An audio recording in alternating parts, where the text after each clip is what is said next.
শালা আজকের পর থেকে যদি আমার নদীর আশেপাশে দেখি তাহলে তোকে আমি মেরেই ফেলবো। আরে ভাই তুই এই নদীতে মুতোস কেন? জানোস যে জলপরা টেনে নিয়ে যায়। ভাই আমি এই নদীতে ইচ্ছে করেই মুতি। কেন? কারণ ওর একটা মেয়ে আছে, সে মেয়ের সাথে আমি অনেক মজা করি। তাহলে তো ভাই আমাকেও যেতে হবে।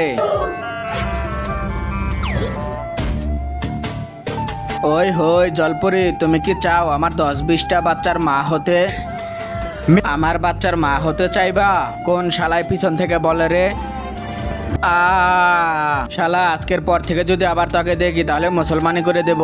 আরে ভাই সত্যি ওনার মেয়ে অনেক সুন্দর। আরে ভাই কি বলছিস সত্যি? তাহলে খাড়া এবার আমি যাব। তার আগে তোমরা যারা আল্লাহকে ভালোবাসো তারা ভিডিওতে একটি লাইক করে চ্যানেলটিকে সাবস্ক্রাইব করবা। আর যদি না করো তাহলে ভাববো তুমি আল্লাহ তাআলাকে ভালোবাসো না। আর কমেন্টে আই লাভ আল্লাহ লেখো।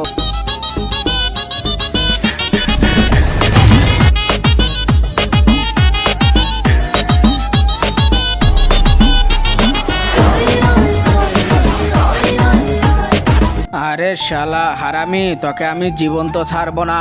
ওরা দুজন তো তোমার মেয়েকে ছেড়েছে, ওদের কিছু করবা না আর আমাকে জীবন্ত মেরে দিবা? ওরা তো আমার মেয়েকে ছেড়েছে আর তুই তো আমার স্ত্রীকে ছেড়ে দিলি। হ্যাঁ স্বামী হয় তোমার? হ্যাঁ।